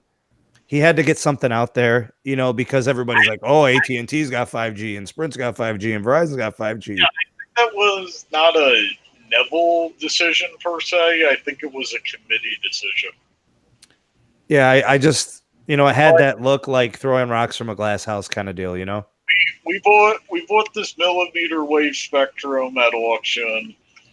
We need to show that, hey, we're developing 5G networks. Yeah, but theirs is the slowest because they're not putting any spectrum out there. They're getting like 200 to 300 megabits per second. Like, they've got LTE that fast. Yep. So I'm like thinking to myself, why even bother? Because the fact that they can say now we have 5G. Again, the glass It's so house, frustrating, man. glass house thing. It's only optics. Yeah, but AT&T's given enterprise 1.5 gigs. Verizon's now over a full gig. I mean, if you're going to do it, you might as well throw some spectrum at it. Yeah. I don't know, man. Yuang Hua says, "Wow, man, your mic is much better." Oh, I got a new computer. Hopefully everything is staying strong there. Shooted the bejesus out of his Chromebook, and I'm like, try the new laptop you're trying to get, see if that works better. It fixed everything, man. I mean, I'm using a Chromebook, but Chromebooks do not have the same real audio drivers available to them due to the low energy chipsets they use. Where are we at here? But production, a little hard. Madbird says Verizon has some speed tests up to 2 gigs. That's pretty fast, dude. DJ Gate in Tech says there's a test on T-Mobile 5G. It reached 580. Yeah, that's fine. If they threw some spectrum at it, they'd probably get 800, 900. How much spectrum do they have for that in the market? I don't know. I think they were saying like because they did not make a killing on the millimeter wave spectrums. that's because they didn't want millimeter wave, and I don't necessarily say that I blame them. No, they spent over 800 million at the latest auction.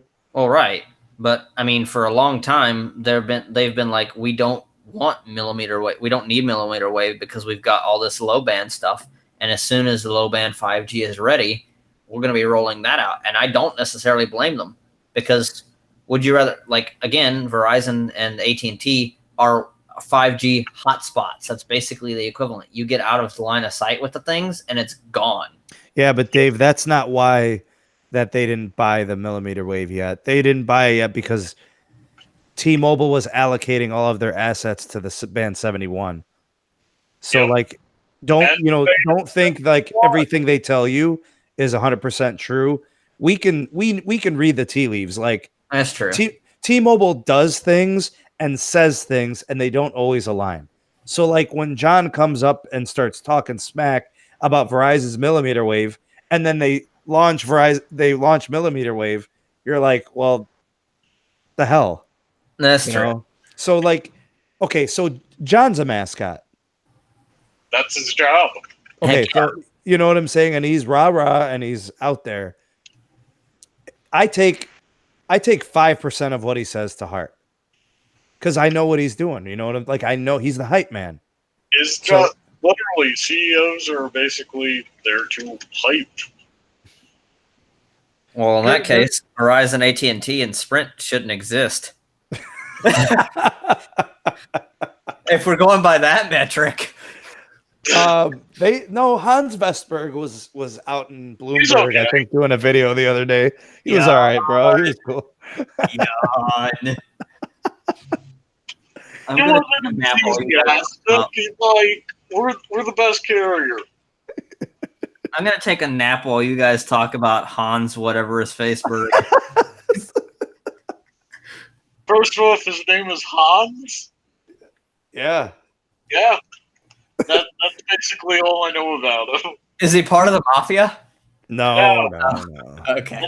I think he's been with the company for a few years. He's been CEO for a year. The network has been put under a lot of pressure lately. And I think his job's about to get a lot harder. And which one is he, Verizon or AT&T? Verizon. Oh, okay. AT&T, it's Randall Stevenson. Oh, that's right. Wait, He's a piece of crap. He's the worst. The AT&T mobility. Yeah, he's the worst. Like, John is a saint compared to Randall Stevenson. Actually, I think some of John Ledger's chutzpah comes from sitting around Stevenson. I'm sure they have some history and they know each other. Well, they were both vice presidents at AT&T at the same time. Randall Stevenson's the type of guy he's the type of guy that's going to raise your prices and tell you how he's giving you a better deal than he used to give you. Oh, Greatest deal ever. We're cutting your data plan by $10 a month. Don't tell them about the $15 fee. Bro, they just did it again. Yes. Oh my god, man. So, Why don't they just call it AT and fee? They should just call it that, bro. I'll tell you. I don't have a telegraph, so I'll tell you what. If as a consumer, I absolutely hate AT&T, but as a shareholder, I don't mind them at all. You like your dividends, don't you? Heck yeah, man. Their network's actually pretty fast now, Dave. That's the crazy thing. Yeah, I know. I'm just gonna take advantage of people who want to use AT&T as their network. Yeah. By holding their share, like by holding AT&T stock, I'm just taking advantage of people crazy enough to use AT&T. And when they start to abandon ship, then I'll leave. I'll share out I'll sell out all my shares. I think about like the CEOs and like how their different personalities are, and like it's not that I trust any of them. They're representations of the company. I don't mind Hans Vestberg of Verizon. I think he's fine. I don't mind John. I know what I'm getting with John. Marcelo is Not CEO anymore. right, and I don't know anything about the new person, but like take Marcelo for example. Like I liked him for a while, and then like Sprint went to crap under his watch. Well, it started before him, but he never effectively followed through on a plan. So Marcelo inherited a ship with a kitchen fire that spread to the engine. But giving away free lines, how does that make sense? It doesn't. No, it does not. So I question that. Randall Stevenson's the biggest piece of crap. He is the epitome of AT&T. He, like charging unnecessary fees and doing it in a very snake-like manner. So administrative fees, tax line fees, line fees. I don't know. Dude, Whatever you can think of. You need a fee to be able to use the phone company. I just don't understand. Oh, you got 5GE on the top left-hand side of your phone. There's a fee for that. You need to pay. You need to pay your bill with an actual with an actual human. There's a fee for that. It's frustrating, man. Or else I could endorse AT&T from the network side, but I can't endorse them from the customer care side. No, their customer care is miserable. Just miserable. Moderators are timing out, everybody. What is going on right now in the live chat? Raphael, Why are people getting timed out? I didn't notice any reason for those last two. What are you doing, Raphael? I don't know what's going on there, man. Oh, I wanted to mention this. I'm hearing commercials on the radio for Google Fi. Yes. Really? I haven't heard this. Yeah, what is going on? I heard one on NPR. Well, if they start advertising, they could actually get some. I think that the market for pay what you want, like pay for what you use, is actually bigger than people might think. Or maybe it's growing. It's just advertising that's the problem. So now that people know that this is something that's offered, hey, maybe I only use like 3 gigs a month and I'm always on Wi-Fi. Like, for example, Google Fi is pay for what you use as far as data goes, up to, what is it, 5 gigs or 7 gigs? All right. Because their max cap is like 70 a month. And then you get switched to like the unlimited or whatever. Yeah, after you hit 70, your bill won't increase any further. Yeah, they just go, okay, you've paid enough, just keep using data. Yeah, exactly. Like after you hit $70, they're like, okay, fine, but then when you use a gig of data the next month, you only get charged $30. So they're like, data when you need it and low prices when you don't. And I think that appeals to more people than you might think, because a lot of people are like me and they're like, I don't actually use that much of what I'm getting, I often have to find excuses to use more data. I don't use over 1.5 gigs a month.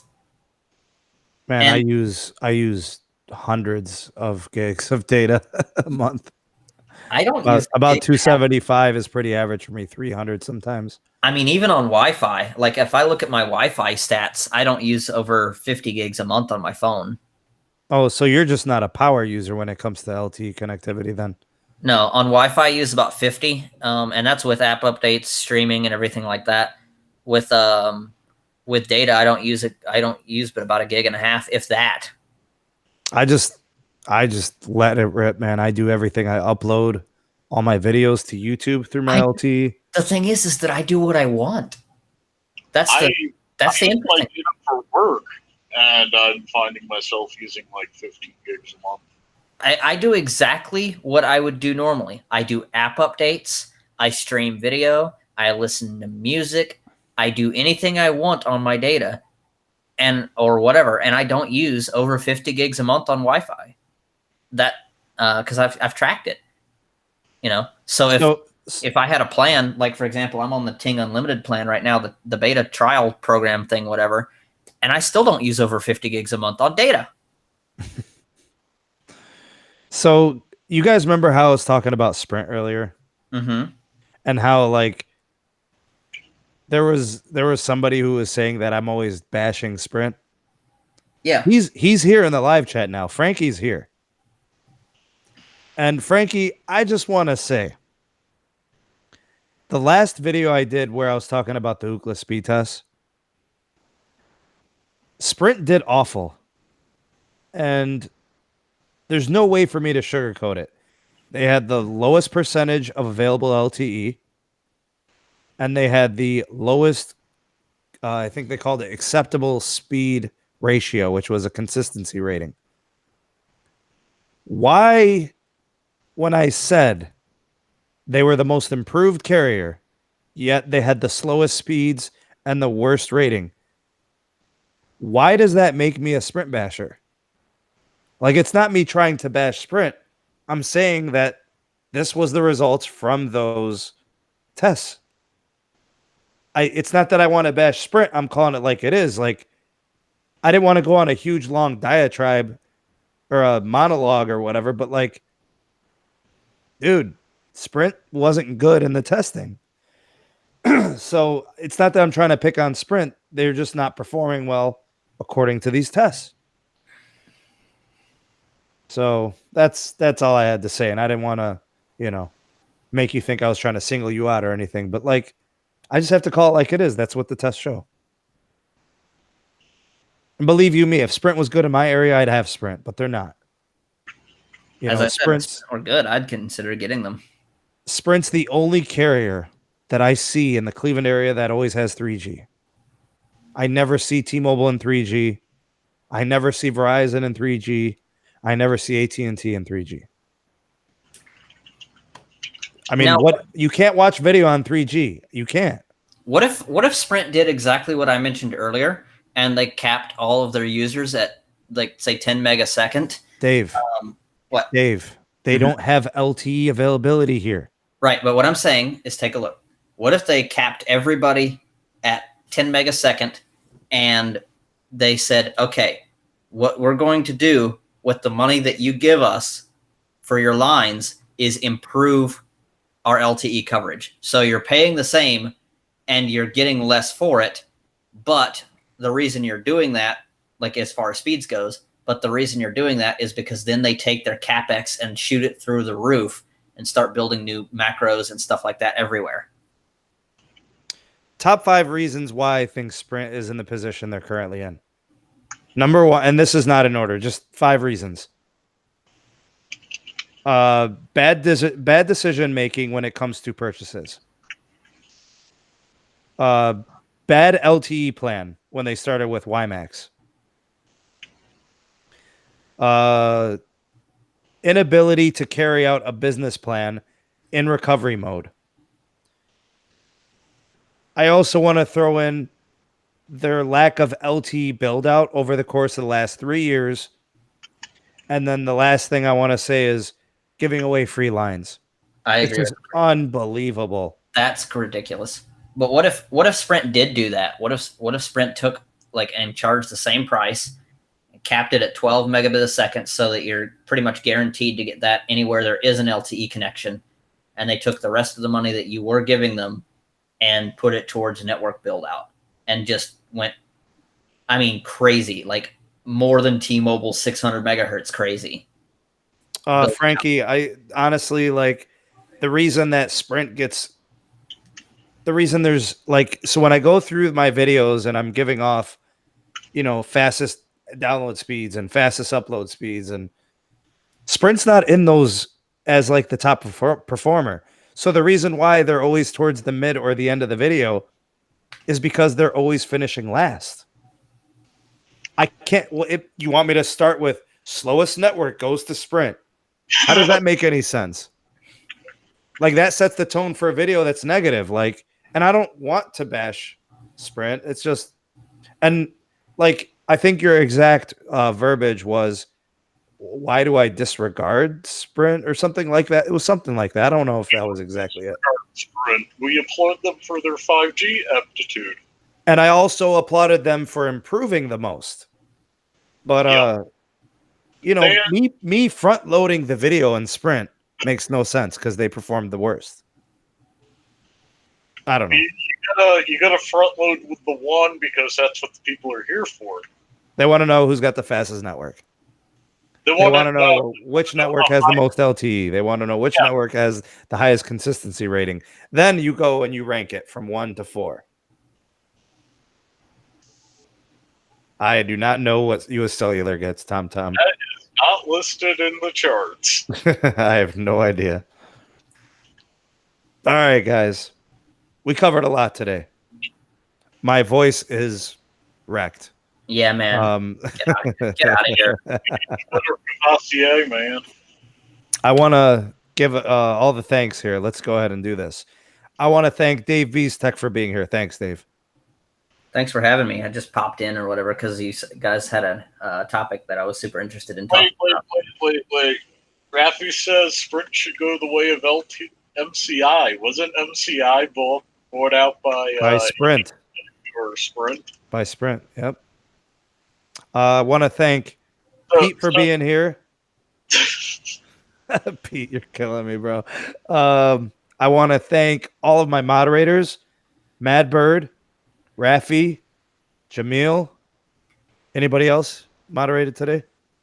I think that's it. Bird. Okay. All right. I want to thank Frankie for letting me target him today. No, I'm just kidding. I've been trying to help with the moderation. Yeah. But it's slow. I want to thank everybody for their donations. Thank you all for the super chats. Thank you for supporting production here on the SMT channel. Big shout out to the patrons. Also, thank you for supporting his daughter's college fund. That's really helpful. You guys know that all super chats, all PayPal donations, they all go to my daughter's college fund. I'm all of it. Like everything that is given as donations has a legitimate cause. So I want to thank you guys for all the donations and future donations that you guys provide. Thank you again, Jamil. US Cellular has the best coverage. Come on now. On like multiple networks. I don't know, man. What? As far as I feel like US Cellular is like a combination of like Verizon and Sprint or something like that. Jamil, what are you on? Because I want some. Yeah, let me thank the patrons. I don't even know if I can name them all anymore. So next video, I'll definitely give all members of the patrons shout outs. I'll name everybody there. I know Dave, you're a patron. Pete, you're a patron. Jamal, Madbird. Why don't you? I forget, man. That's probably half of them or something. Why don't you start putting like an why don't you start putting like an end slide on your video with all your patrons listed or something? Yeah, man, like a credits. Yeah, like a credit. Oh, and I want to do this. Any PayPal donations I receive, I give production credit for the video for that donation. James Cook, thank you for the super chat, man. Thank you so much. Also, best reason to support this guy on Patreon, he's a public school teacher. Yeah. Yeah, that's right. I am a public school teacher. Hey, man, somebody's got to give your kids detentions. You guys know how it goes. Gotta keep those kids in line. I know, man. It was awesome. Back in my days. Yeah, get off my lawn. But science teachers don't give detention. They give extra credit for coming up with crazy ideas. Oh, yeah, man. I love the engineering kids. Oh, Physics kids. They are awesome, man. Future of the country, I tell you. All right, so that's it. I want to thank everybody for participating in the live chat. Dave, Pete, thanks again for coming on. All the patrons. Big shout out to the Discord server. Great community there. You guys check that out. There's a link in the description box below. Sunday, JG Tech Blog. JG is going to be on. I will be on. You guys going to tune in? Should be a good show. I'm going to try. Pete, any closing comments? Server buzzing is bad. Use noise canceling headphones. Dave, anything you want to close with? Donate to Yasmin's college fund. All right, that's awesome. Thank you, guys. Also, JP, the merger is going nowhere. We can't have good things. Yeah, the merger is kind of in a hold right now. July 29th for something. I don't care anymore. Make the merger great again. Yep. We gotta, you know what we gotta do? We gotta get Charlie Ergen in a headlock or something. That's the bottom line. We gotta get him in a room, lock him up, and get him to sign some papers, man. So I know some people, and by the way, they're Sprint users who hate being on roaming LT in Boulder. They can access him, and they will do it. I'll talk with them. All right, so that's it. We'll see you guys on Sunday. JG Tech Blog. I do have a video that I'm dropping tomorrow, so stay tuned for that. One more thing. I work with an officer in the Air Force, and he finds that the Sprint military plan is not worth the money when you can't get more than 5 megs a second where you live. He has a point. I converted him to T-Mobile. And he loves it, doesn't he? Oh, yeah. I'm going to send you my phone, bro. Send me a SIM. There better be a SIM card when you send it back. You will have a SIM card. The question is he going to send it back? He might like the OnePlus 6T. You never know. I don't need extra phones. No, I didn't figure. I just had to mess with it a little bit. I mean, All right, I have guys. phones in the room behind me that you see the door to over there that I could be using.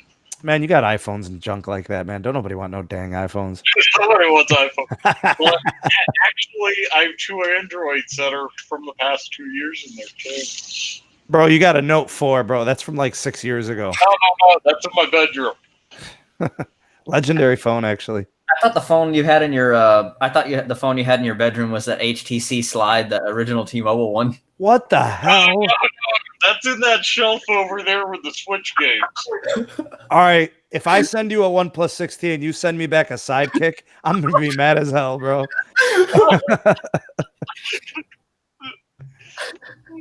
All right, guys. Core Prime in the room behind me too. I got to be up early, man. I got to bounce, but it was good. Thank you, guys. We'll see you guys on Sunday. Yep. Yep. All Nice. right, guys. Night, Pete. Peace. Night all.